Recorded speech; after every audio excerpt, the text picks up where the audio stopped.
मैं परमेश्वर का धन्यवाद देता हूँ। प्रभु ने हम प्रत्येक को एक बार फिर इकट्ठा होने का मौका दिया। आइए हम प्रार्थना करके हम शुरू करते हैं। हमारे स्वर्गीय पिता प्रभु जी, हम आपको धन्यवाद देते हैं पिता। आपके चरणों में हमें आने का आपने मौका दिया। प्रभु आपकी भलाइयों के लिए धन्यवाद देते हैं पिता। आपका वचन जब हम सीखने के लिए जा रहे हैं प्रभु, नम्रता से आपके चरणों में आते हैं प्रभु जी। आपके वचन को सीखने समझने के लिए प्रभु सहायता करें। आपका दया मांगते हैं प्रभु जी। सब बात आपके हाथ में सौंपते हैं। प्रार्थना प्रभु यीशु मसीह के नाम से हम मांगते हैं, आमीन। हम लोग संदर्भ के विषय में हम लोग सीख रहे थे और संदर्भ में हमने ऐतिहासिक पहलू को देखा। आज हम लोग साहित्यिक पहलू को हम देखेंगे। लिटरेरी सेटिंग कॉन्टेक्स्ट का बहुत ही महत्वपूर्ण है। जब हम साहित्यिक में जाते हैं तो यहाँ पर कुछ व्याख्या के नियम आप देखते हैं।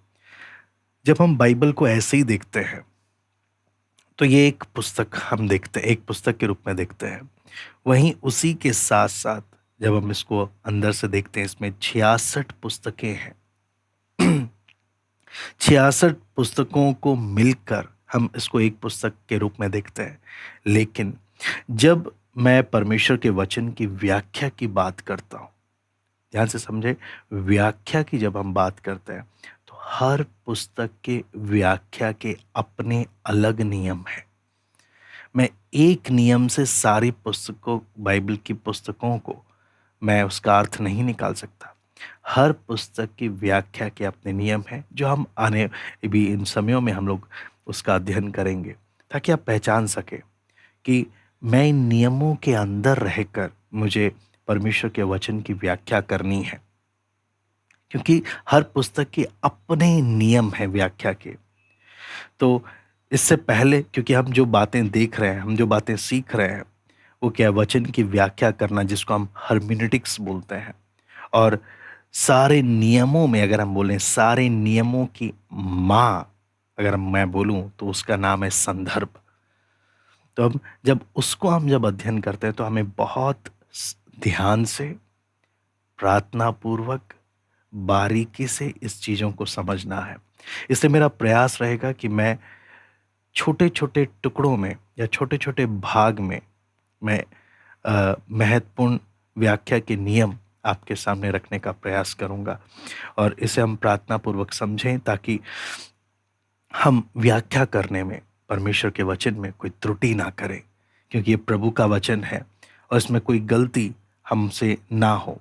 जब हम परमेश्वर के वचन को पढ़ते हैं तो 66 पुस्तकें हैं, लेकिन सब हर पुस्तक का अपना शैली है, लिखने का स्टाइल अलग है। इस वजह से हमें उसको समझना है। अब जब हम पढ़ते हैं, एक-एक का शैली में, आप जब वचन में पढ़ते हैं, इसमें व्यवस्था है, नियम है। इसको व्याख्या करने का अपना रूल्स है, अपने नियम है इसकी व्याख्या के। हम पढ़ते हैं कहानियों के बारे में, घटनाओं के बारे में, उसकी व्याख्या का अपना नियम है। हम कविताएं वचन में पढ़ते हैं, कविताओं की व्याख्या का अपना नियम है। नीति वचन, भविष्यवाणियां, पत्रियां, सुसमाचार, दृष्टांत, ये सब जब हम पढ़ते हैं, इन सब के, ये सब अलग अलग हैं और इन सबसे पूरा वचन भरा हुआ है। और इन सब की व्याख्या के अपने अपने नियम हैं। कुछ पुस्तक में एक कैटेगरी है, व्यवस्था है, तो सिर्फ उसमें व्यवस्था के नियम, व्याख्या के नियम लागू होते हैं। कई जगह में दो शैली का इस्तेमाल हो रहा है, कई जगह में ज़्यादा शैली का है, कई जगह में सिर्फ एक है। तो जिस स्टाइल में, जिस तरीके से लिखा गया, उसको समझकर वहाँ पर व्याख्या के नियम को लागू किया जाता है। जिसको हम लोग, इसलिए मैं इसको टुकड़ों में या छोटे-छोटे भाग में हम इस वीडियो सीरीज़ को हम देखेंगे, ताकि अच्छे से हम रुक कर इसको समझें। और ये जो हम सीख रहे हैं, इसको, नियमों को आपको याद करना होगा और इसे बार-बार प्रैक्टिस में लाना होगा, ताकि ये जब हम इसे प्रैक्टिस में लाएँगे तो हमें एक आदत डल जाएगा कि हाँ, मैं वचन के इस भाग को पढ़ रहा हूँ, इस भाग को पढ़ते वक़्त इसको समझने के लिए ये नियम लागू होते हैं। तो इसे प्रैक्टिस में लाना बहुत ज़रूरी है, व्यवहार में लाना बहुत ज़रूरी है। तो हम सबसे पहला आज जिस विषय को हम देखेंगे वो है हम परमेश्वर के वचन में व्यवस्था की व्याख्या कैसे करें। जब हम परमेश्वर के वचन को पढ़ते हैं तो हमें 613 नियम परमेश्वर के वचन में पढ़ने को मिलता है। और जब हम इसे पढ़ते हैं ये निर्गमन से लेकर व्यवस्था विवरण में हमें पढ़ने को मिलता है।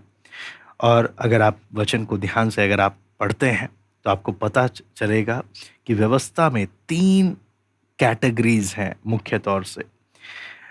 मोरल लॉ या नैतिक व्यवस्था, शुद्धिकरण की व्यवस्था, सामाजिक व्यवस्था, यानी मोरल लॉ, सेरेमोनियल लॉ और सिविल लॉ। ये 3 प्रकार की व्यवस्था को हम इसमें देखते हैं। सबसे पहला मोरल लॉ या नैतिक व्यवस्था जब हम बोलते हैं, ये क्या है? ये परमेश्वर के लोग हर युग में, हर समय के लिए, परमेश्वर के लोगों के लिए सही और गलत पहचानने का नियम है, नैतिक नियम या मोरल लॉ। दूसरा है सेरेमोनियल लॉ या शुद्धिकरण की व्यवस्था। ये है पुराने नियम के लोगों के लिए या पुराने नियम के विश्वासियों को परमेश्वर के साथ अपने संबंध को सही बनाए रखने के लिए उन्हें इस शुद्धिकरण की या सेरेमोनियल लॉ को मानना पड़ता था, जिसमें याजक, बलिदान और मंदिर के नियम शामिल है। फिर अंत में आता है सिविल लॉ या सामाजिक व्यवस्था। ये प्राचीन इज़राइल के शासन प्रणाली के लिए इस्तेमाल किए गए नियम हैं। तो जब हम पुराने नियम को अध्ययन करते हैं परमेश्वर के वचन में, तो आपको आपके सामने जब व्यवस्था आप जब पढ़ते हैं, निर्गमन से लेकर व्यवस्था विवरण के बीच में जब आप व्यवस्था के बारे में पढ़ते हैं, तो हमें अच्छे से समझना है। पहला नियम व्यवस्था के इस भाग को समझने के लिए, इसकी व्याख्या करने के लिए सबसे पहला नियम है कि ये पता लगाएं कि ये नियम नैतिक है या शुद्धिकरण की व्यवस्था है या सामाजिक है। आप जिस भाग को पढ़ रहे हैं ये किस कैटेगरी में आता है, क्योंकि अगर आपने इस कैटेगरी को किस श्रेणी में ये आता है उसको आपने नहीं समझा तो आप गलत व्याख्या कर बैठेंगे और गलत रीति से लागू कर बैठेंगे।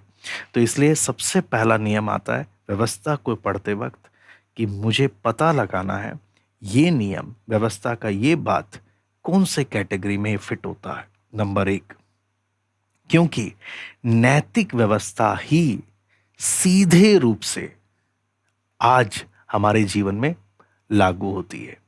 केवल नैतिक व्यवस्था ही प्रत्यक्ष रूप से हमारे जीवन में लागू होती है।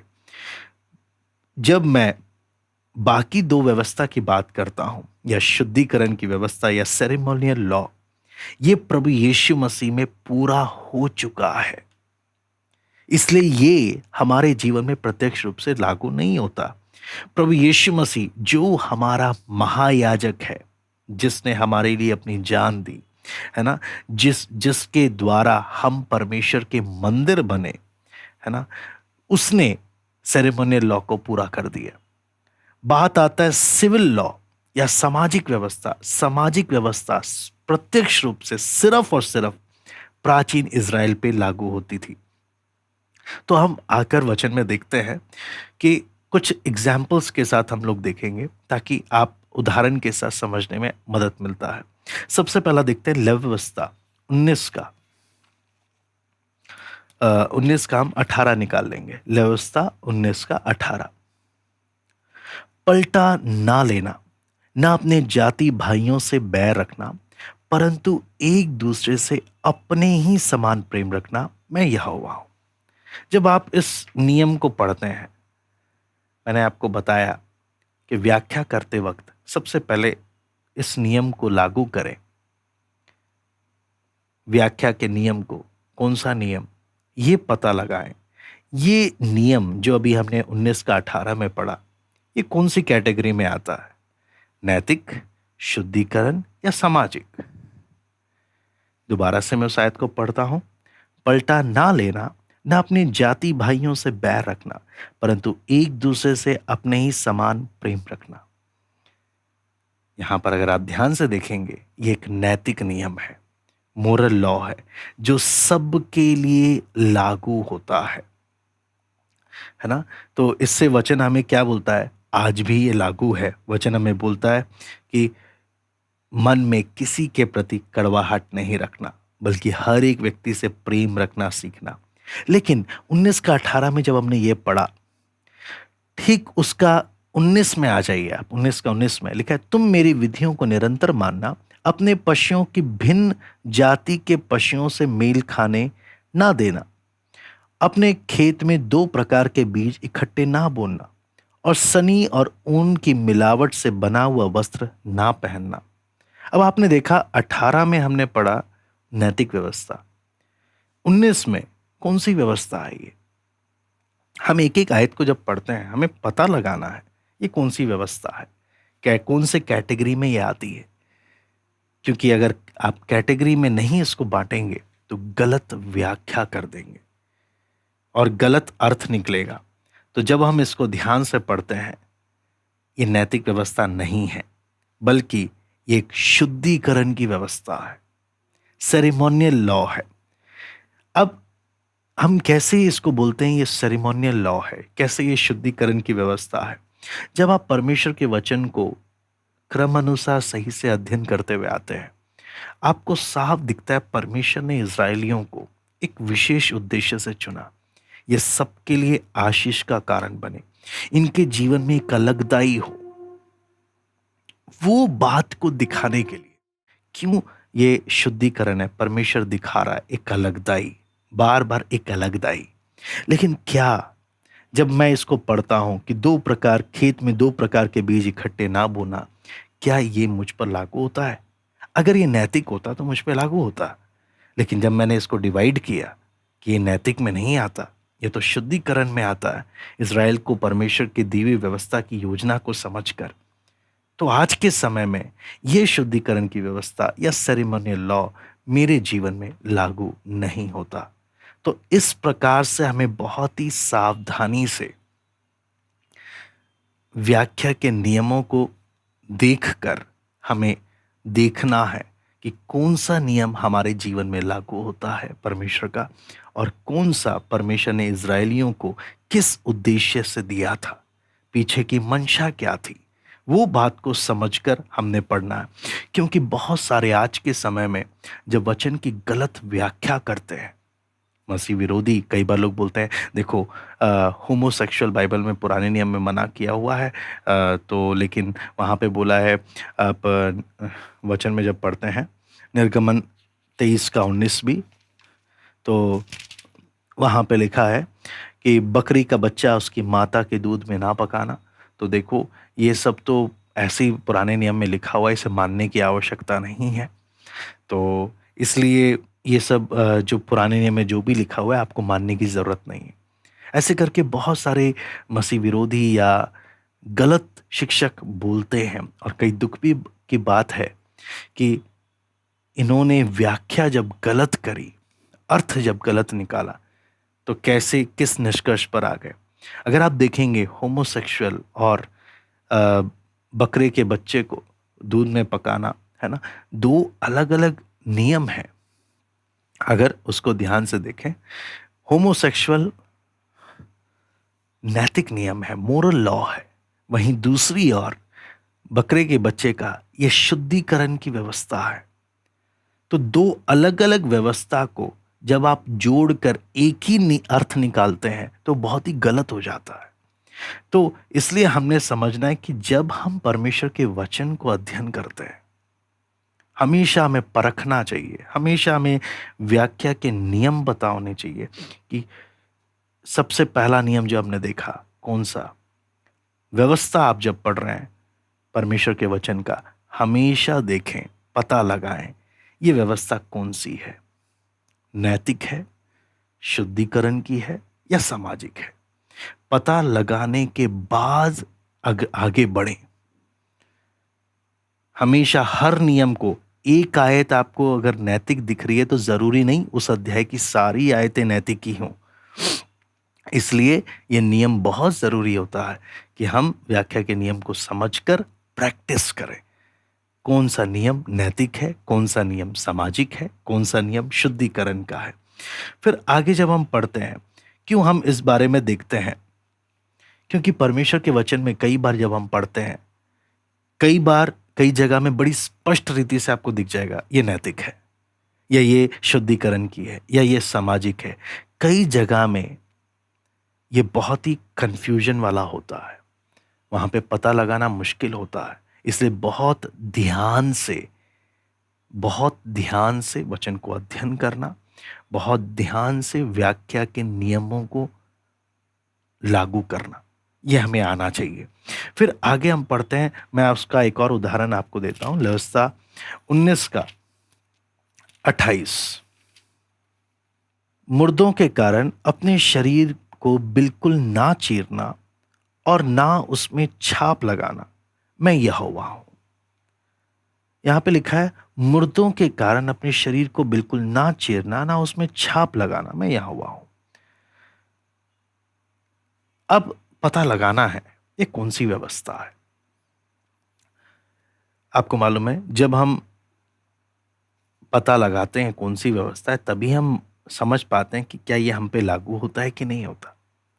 और जब हम वचन पढ़ते हैं, खास करके इस आज्ञा को, बहुत सारे लोगों में इस आयत को लेकर डिवीजन है।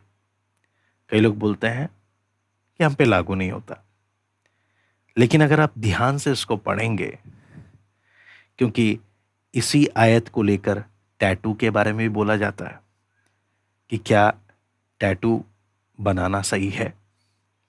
जब मैं इस आयत को ध्यान से पढ़ते हैं, आपको साफ दिखेगा इसका एक हिस्टोरिकल कॉन्टेक्स्ट है, एक ऐतिहासिक संदर्भ है। जिस समय यह आयत लिखा जा रहा है, आसपास के लोग जो अन्य जाति थे, उनमें एक रिवाज था कि जब भी कोई मरता था, लोग अपने शरीर में निशान बनाते थे, अलग अलग प्रकार से, अपने धर्म के अनुसार। वो इसलिए लगाते थे कि मरे हुए व्यक्ति की आत्मा आकर उन्हें परेशान ना करे, सुरक्षा के लिए वो ये निशाने बनाया करते थे। तो परमेश्वर का वचन जब बोलता है ये निशान नहीं बनाना, तो उस कॉन्टेक्स्ट को समझकर जब मैं पढ़ता हूं, तो ये तो शुद्धिकरण की व्यवस्था है, जो इस्राएलियों को अलगदाई का जीवन जीने के लिए प्रेरित करती है। तो क्या ये सिर्फ उसी समय के लिए लागू है? लेकिन जब मैं इस वचन को इसके बड़े संदर्भ में जब मैं देखता हूं, तो एक नैतिक व्यवस्था भी है। नैतिक व्यवस्था बोले तो ये मैं परमेश्वर के स्वरूप में बनाया गया हूं, है ना? ये शरीर परमेश्वर का मंदिर है, परमेश्वर के स्वरूप में बनाया गया हूं। तो मुझे इस शरीर में परमेश्वर का महिमा करना है। तो मैं कुछ भी वो चीजें नहीं करूंगा, निशान, टैटू या ये सब चीजें नहीं बनाऊंगा, क्योंकि ये शरीर प्रभु का है और मुझे इसे प्रभु की महिमा के लिए ही खर्च करना है। वो संदर्भ में जब मैं इसको देखता हूं, तो मुझे ये नैतिक व्यवस्था भी नजर आती है।